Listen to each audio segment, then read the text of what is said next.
नमस्कार, मी अक्षरा पाटील. पुस्तक वाचन या यूट्यूब चॅनलमध्ये आपणा सर्वांचं खूप मनापासून स्वागत. मित्रांनो, डॉक्टर सुधा मूर्ती यांच्या बकुळा या कादंबरीचं आपण वाचन करीत आहोत. तत्पूर्वी चॅनलवर पहिल्यांदाच असाल किंवा चॅनल यापूर्वी सबस्क्राईब करायचं राहून गेलं असेल तर चॅनलला आधी सबस्क्राईब करा आणि पुस्तक वाचन कसं वाटलं हे कमेंट बॉक्समध्ये जरूर कळवा.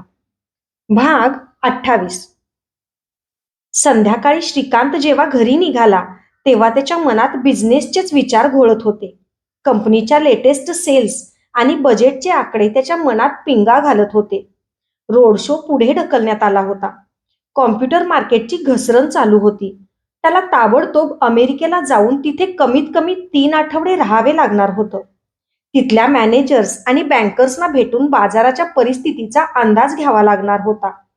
त्यांना रोड शो मध्ये खरोखरच इंटरेस्ट वाटावा आणि त्यांनी निदान थोड्या काळाने का होईना पण ते करण्याची तयारी दाखवावी, यासाठी त्यांचं मन वळवण्याचे प्रयत्न करणं गरजेचं होतं. समोर कोणतंही आव्हान उभं टाकलं की श्रीकांत त्याला एक संधी समजत असे. जेवढं जोराचं वादळ तेवढं झंझावाती वारं, तेवढी वर जाण्याची संधी अधिक, असं त्याला वाटायचं. कोणतीही परिस्थिती येऊ दे, डगमगायचं नाही तर कृती करायला सिद्ध व्हायचं, असं त्याचं तत्व होतं. त्याने प्रियाला सांगून पुढच्या सगळ्या अपॉइंटमेंट्स रद्द केल्या व त्याच रात्रीचं मुंबई ते दिल्ली व तिथून अमेरिकेला जाण्याची तिकीटं बुक करायला सांगितले. तो घरी पोहोचला तेव्हा त्याचं डोकं नुसतं गच्च झालं होतं. त्याने ड्रायव्हरला थांबवून घेतलं. तासाभरात तयार होऊन एअरपोर्टला जायचं होतं. एव्हाना श्रीमतीचा ड्रायव्हर घरी परतला असेल याची त्याला कल्पना होती. घरात शिरताच श्रीमतीकडे लक्षही न देता तो थेट आपल्या स्टडीत गेला. तेथे काही कागदपत्र गोळा करता करता तो श्रीमतीला हाक मारून म्हणाला, श्रीमती, मला 2-3 आठवड्यांसाठी US ला जावं लागणार आहे. प्लीज जरा माझी बॅग भर ना. आणि माझा तो मित्र आहे ना, वासुदेव शेनॉय, तो आणि त्याची बायको काहीतरी खासगी कामासाठी येणार आहेत. त्यांची उतरायची सोय आपल्या घरी कर हं. कंपनीच्या गेस्ट हाऊसमध्ये नको. ते आपले पाहुणे आहेत. त्यांची छान बडदास्त ठेव. काय लागेल तो खर्च कर. त्यांना फिरवून आण. आपल्याला त्या वासुदेव शेनॉयची बरीच मदत लागणार आहे. अगं हो, एक जास्तीचा चष्मा पण ठेव सामानात आणि माझे बूट पॅक कर. मी पुढच्या आठवड्यात हुबळीला जाणार होतो, नाही का? पण आता नाही जाता येणार मला. माझ्या आईला नक्की कळव बरं का. आणि एक सांगायचं राहिलं, तिला काहीतरी सोन्याचा दागिना बनवून हवाय. जमलं तर काय ते विचारून इथूनच घडवून घे आणि पाठव. नाहीतर तिला पैसे पाठव. बोलता बोलता श्रीकांतचं एकीकडे कागदपत्र चाळणं चालूच होतं. ड्रायव्हर मारुती पॅसेजमध्ये उभा राहून सगळं ऐकत होता. त्याला आश्चर्य वाटलं. श्रीकांत साहेबांचं हे आत्ताचं वागणं अगदी आपल्या दारुड्या वडिलांसारखं आहे, असं त्याच्या मनात आलं. त्याचे वडील दारूच्या नशेतच कायम असायचे. आपल्या अवतीभोवती काय घडतंय याची जरा सुद्धा पर्वा नसायची त्यांना. स्वतःच्या मनाला पाहिजे तसं ते वागायचे. पण आपले साहेब तर पीत नाहीत आणि तरी इतके बेफिकीर, इतके दृष्ट कसे? मारुतीला आपल्या तरुण पत्नीची, तुलसीची आठवण झाली. घरून निघताना आज रात्री तिला सिनेमाला घेऊन जायचं कबूल करून आला होता. पण आता नक्कीच उशीर होणार. एअरपोर्टवर साहेबांना सोडून घरी जाईपर्यंत सिनेमा सुटला पण असेल. पण आजच्या जादा थांबण्याबद्दल आपल्याला जास्तीचे पैसे मिळालेले पाहून तिचा चेहरा खुलेल, असा विचार करत मारुती जिन्याच्या पायऱ्या उतरू लागला. श्रीमती जागच्या जागी खिळल्यासारखी बसून राहिली होती. ती रेसभरही हलली नाही. श्रीकांत तिच्याकडे पाहून म्हणाला, श्रीमती, लवकर, मला घाई आहे. मला जेवायला वाढ ना. मला विमानातलं जेवण जात नाही, तुला माहिती आहे ना. आणि हो, मी विसरलोच तुला सांगायला, माझे 2 सूट न विसरता पॅक कर. श्री, तू कुठे निघाला आहेस? तू ऐकलं नाहीस का? मी सांगितलं ना मगाशीच, मी अमेरिकेला निघालोय. पण श्री, चल, जास्त वेळ घालवू नको. मला उशीर होतोय. श्रीकांत, मला हे सगळं जमणार नाही. पाहुण्यांची बडदास्त ठेवणं, तुझ्या आईच्या इच्छा पुरवणं आणि शिवाय मला नाही 3 आठवडे एकटीला राहायचं इथे. पुढच्या महिन्यात तू 3 दिवसांची सुट्टी काढणार होतास आणि तेवढे 3 दिवस तरी ऑफिसचं काहीही काम करणार नव्हतास. तू मला शब्द दिला होतास. मी आपली लडाखची तिकीटं सुद्धा बुक केली आहेत. कॅन्सल कर. आता माझ्याकडे त्याविषयी बोलण्या एवढा सुद्धा वेळ नाहीये. ऑफिसात कामाचा प्रचंड ताण आहे. श्री, या खेपेला तू हा दौरा पुढे नाही का ढकलू शकणार? प्लीज, माझ्यासाठी. पण श्रीकांत हे असलं काहीही करणार नाही याची तिला पूर्ण कल्पना होती. यापूर्वीही कधीच त्याने त्याचा दौरा रद्द केला नव्हता. पण या खेपेला आपण मुळीच समजूतदारपणा दाखवायचा नाही, हट्टीपणा करून बघायचा असं तिने ठरवलं होतं. याही खेपेला त्याच्या लेखी आपल्या गरजांना मुळीच प्राधान्य नाही याची तिला कल्पना होतीच. तरी पण पहिल्यांदाच त्याला आव्हान देण्याचा निश्चय तिने केला होता. आज श्रीमती आपल्याला कोणतीही मदत करणार नाही हे एव्हाना श्रीकांतला कळून चुकलं होतं. अखेर तो स्वतःच कपाटाकडे गेला आणि बॅगेत भरण्यासाठी कपाटातून कपडे बाहेर काढू लागला. श्रीमती, अगं काय हा वेडेपणा? उद्या प्रियाला फोन कर आणि तिच्याकडून माझ्या प्रवासाचा सर्व आराखडा मागवून घे. मला जरा ॲस्पिरिन आणि सल्फरच्या गोळ्या दे ना. मला अर्ध्या तासात निघायला हवं. श्रीमती एखाद्या पाषाणासारखी निश्चल उभी होती, पण अंतर्यामी ती एखाद्या ज्वालामुखीप्रमाणे धुमसत होती. श्रीकांतने अखेर 3 दिवस आपल्याबरोबर घालवायला मान्यता दिली याबद्दल ती आधी खूप खुश होती. लडाखला जाण्याची वाट बघत होती. एखाद्या वाळवंटात तहानलेल्या प्रवाशाने ओयासिस कधी येते याची वाट बघावे तशी. श्रीकांतला मनातून आपली खरोखरच पर्वा आहे अशी तिने त्यानंतर मनाशी पक्की खूणगाठ बांधली होती. पण आज मात्र एक गोष्ट स्पष्ट झाली. श्रीकांत हा केवळ स्वतःसाठी, स्वतःच्या ध्येयासाठी, आशा आकांक्षांसाठी जगणारा माणूस होता. तो तिचा घरातील पर्सनल सेक्रेटरी म्हणून वापर करत होता. निदान ऑफिसातील त्याच्या सेक्रेटरीला दिवसाचे ठराविक तासच काम पडे, पण इथे हिला मात्र 24 तासाची ड्युटी असायची. श्रीमतीचा संताप वाढतच चालला होता. आता तर्क सुसंगत विचार करण्याची तिची क्षमता संपली होती. तिच्या मनाची शांती ढळली होती. श्री, आज तू कुठेही जायचं नाहीस.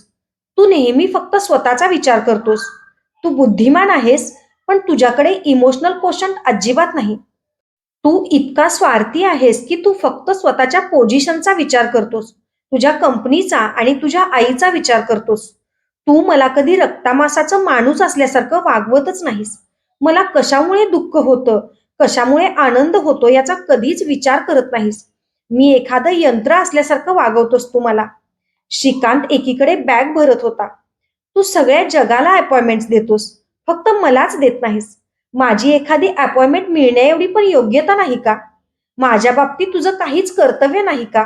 तू दिवसाचा सगळा वेळ कंपनीत घालवतोस.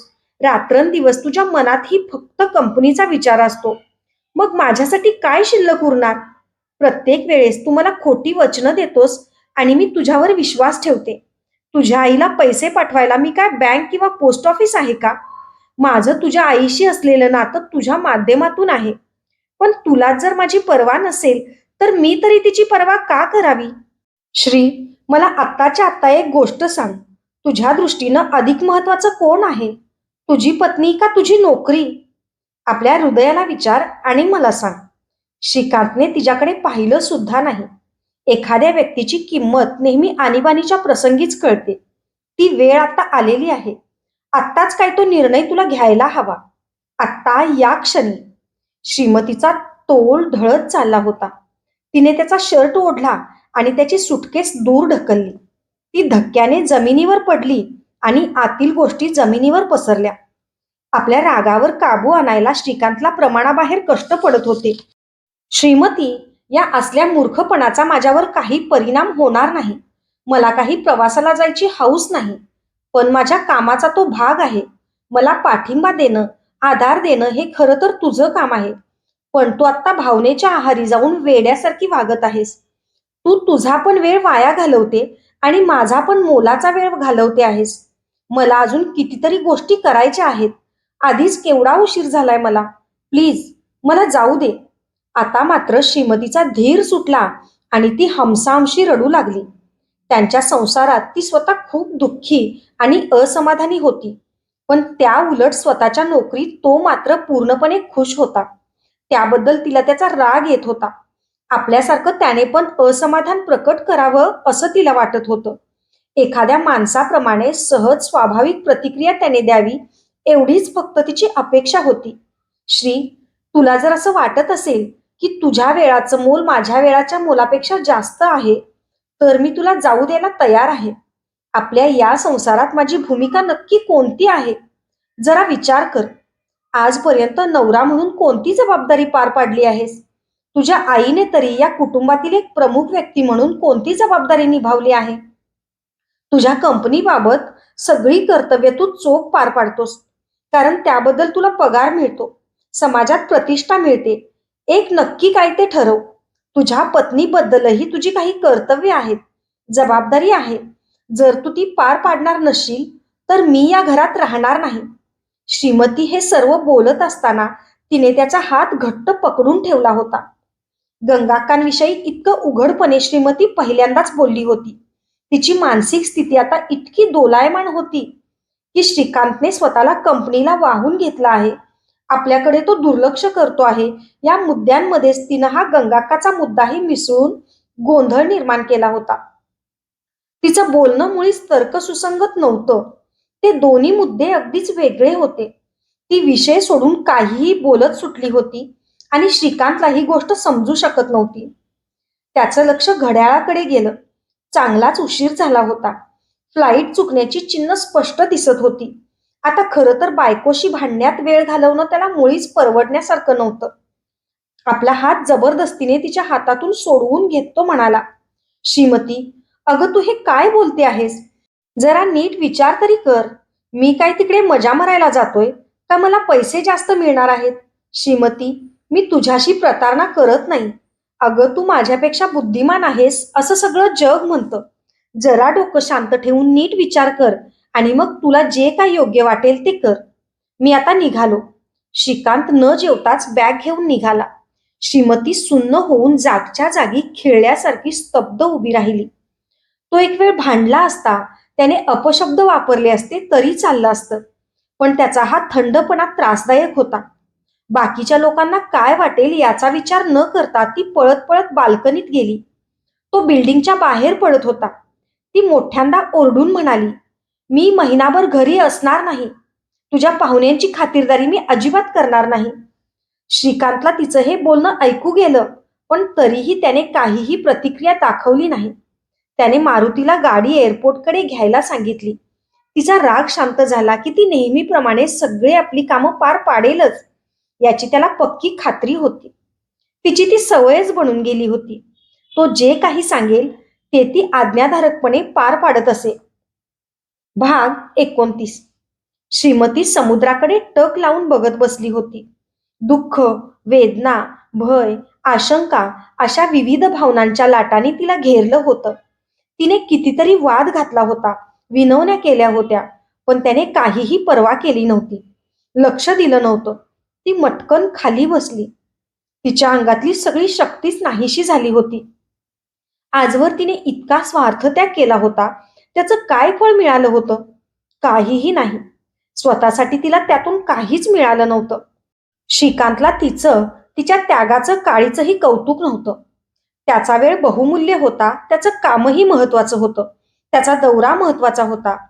अर्थात ते तर होतंच आणि ते सगळं तसंच राहणार होतं. त्या सगळ्यांमध्ये आपलं काय? सदा सर्व काळ आपण त्याच्या छायेतच राहणं त्याला अपेक्षित आहे का? आपल्याला स्वतंत्र अस्तित्व कधीच नसणार का? अशा प्रकारे आणखी 10-15 वर्ष काढण्याच्या कल्पनेने तिच्या अंगावर शहारे आले. या अशा प्रकारे जगण्याला काय अर्थ? हे काय जगणं झालं? सूर्याचं तेज जेव्हा ग्रहावर पडतं तेव्हाच तो फक्त चमकू शकतो, पण आपण एखाद्या स्वयंप्रकाशी ताऱ्याप्रमाणे कधी चमकणार? अशा प्रकारे जगणं म्हणजे एखाद्या पिंजऱ्यात स्वतःला कोंडून घेण्यासारखं तिला वाटू लागलं. तिची मनस्थिती इतकी वाईट होती की त्या क्षणी असं जगण्यापेक्षा मरण बरं असा विचार तिच्या मनात चमकून गेला. श्रीकांतचे उपरोधिक शब्द तिच्या कानात अजूनही घुमत होते. अगं तू माझ्यापेक्षा जास्त बुद्धिमान आहेस असं सगळं जग म्हणतं, तेव्हा तू जरा डोकं शांत ठेवून नीट विचार कर आणि मग तुला जे काही योग्य वाटेल ते कर. खरंच काय मिळवलं आपण आयुष्यात? काहीच नाही. एक मोठं शून्य. आपल्याला जर मुलं झाली असती तर सगळी परिस्थितीच वेगळी झाली असती. मग जरी श्रीकांतने सगळा वेळ ऑफिसात घालवला असता तरी आपण आपला वेळ घरी घालवला असता मुलांबरोबर. तिच्या मनात मूल दत्तक घेण्याचे विचार यायचे, पण ती कल्पना श्रीकांतने साफ धुडकावून लावली होती. शिवाय जरी स्वतःची मुलं झाली असती तरी श्रीकांतने हट्टाने त्यांना लांब बोर्डिंग स्कूलमध्येच ठेवायचा आग्रह धरला असता. हरीशप्रमाणे तिचं त्याच्यापुढे काहीही चाललं नसतं. त्याने काहीतरी युक्तिवाद केला असता की तिला गप्पच बसावं लागलं असतं. आपल्या या अशा एकाकी, दुसऱ्यावर अवलंबून असलेल्या अर्थशून्य आयुष्याचा श्रीमतीला कंटाळा आला. तिच्या आवडत्या गोष्टी होत्या तरी कोणत्या? श्रीचं प्रेम, त्याने केलेलं कौतुक आणि इतिहास. पहिलं तर पार लोपलंच होतं. काही नावनिशाण सुद्धा शिल्लक नव्हतं. त्याच्या प्रेमाखातर तिने आपल्या आवडत्या विषयाचा त्याग केला होता. पण आता त्याचं प्रेमही विरून गेलं होतं. तिला आपले कॉलेजचे दिवस आठवले तेव्हा ती कधीच दुःखी नसे. भूतकाळाचा विचार करून श्रीमती आणखीनच उदास झाली. तिने सुवर्ण पदक मिळवलं होतं, यश मिळवलं होतं. प्रोफेसर कॉलिन्स यांनी तर तिला स्कॉलरशिप देऊन अमेरिकेला बोलावलं होतं. पण श्रीकांतच्या प्रेमाखातर तिने त्या सर्व गोष्टींकडे पाठ फिरवली होती. आपण जरी बुद्धिमान, हुशार असलो तरी महत्वाकांक्षेचा अभाव हा आपल्या अंगचा सर्वात मोठा दोष आहे, असं तिला वाटू लागलं. आपण जर योग्य वेळी योग्य मार्ग निवडला असता तर आज देशातील प्रथितयश इतिहासकारांमध्ये कदाचित आपली गणना झाली असती, असंही तिच्या मनात आलं. आपल्या आईचे शब्द तिला आठवले. ज्या दिवशी श्रीमतीने आपली श्रीकांतशी लग्न करण्याची इच्छा कमलेजवळ बोलून दाखवली होती, तेव्हाच कमलेने भाकीत केलं होतं की श्रीकांतचे कुटुंबीय श्रीमतीचा कधी स्वीकार करणार नाहीत. तिला त्यांची आपुलकी आणि जिव्हाळा कधीच प्राप्त होणार नाही.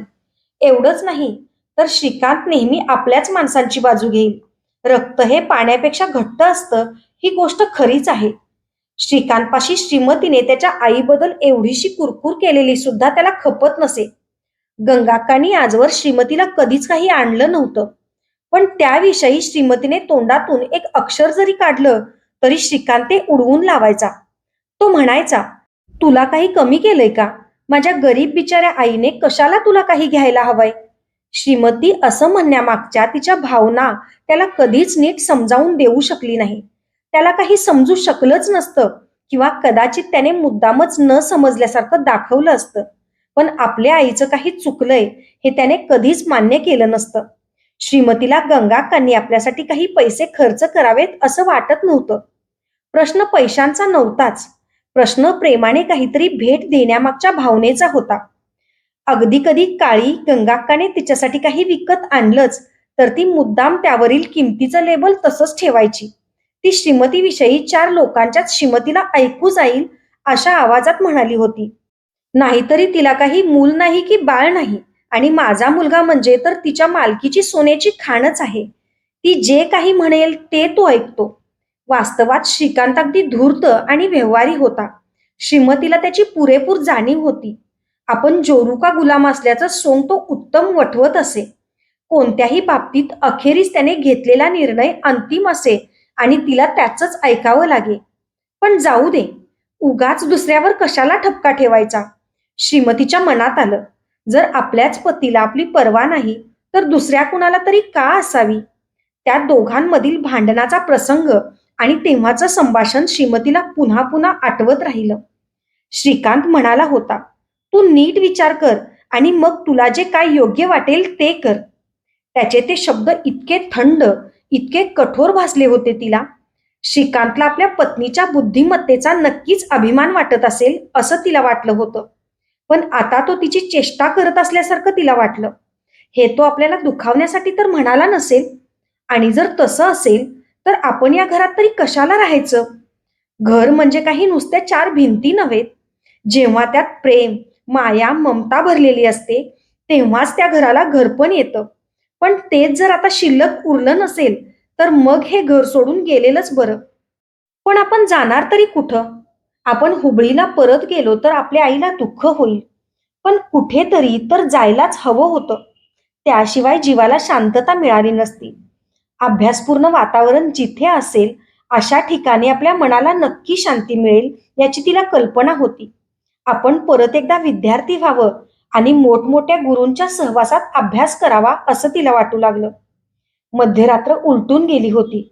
तिला अचानक प्रोफेसर कॉलिन्स यांची त्यांच्या भारत भेटीची आठवण झाली. आपलं आयुष्य अर्थशून्यपणे भरकटत चाललंय हे कदाचित त्यांच्या लक्षात आलं असावं म्हणूनच आपण परत अभ्यासाला लागावं असं त्यांनी सुचवलं असेल. श्रीमती एका नव्याच निर्धाराने उठली आणि तिने प्रोफेसर कॉलिन्स यांना ईमेल लिहायला घेतलं. तिने पत्रातून आपल्या वैवाहिक आयुष्यात निर्माण झालेल्या वादळाविषयी काहीही उल्लेख केला नाही. फक्त इतिहास हेच आपल्या आयुष्यातील पहिलं प्रेम असल्याची आपल्याला जाणीव होत आहे असं लिहिलं. तिने एक भलं मोठं ईमेल लिहून तयार केलं. इतकं काही सांगायचं होतं, केवढं तरी व्यक्त करायचं होतं. एकदा ते ईमेल पाठवून दिल्यावर तिला मनावरचं ओझं हलकं वाटलं. कपाळाला डोकेदुखीचं मलम लावल्यासारखं वाटलं. गेल्या कित्येक रात्रीनंतर आज प्रथमच तिला शांत झोप लागली. अशाच नवनवीन आणि विविध विषयांवरच्या कथा, कविता आणि पुस्तकांसाठी पुस्तक वाचन बाय अक्षरा पाटील हे चॅनल सबस्क्राईब करा आणि पुस्तक वाचन कसं वाटलं हे कमेंट बॉक्समध्ये जरूर जरूर कळवा. थँक्यू.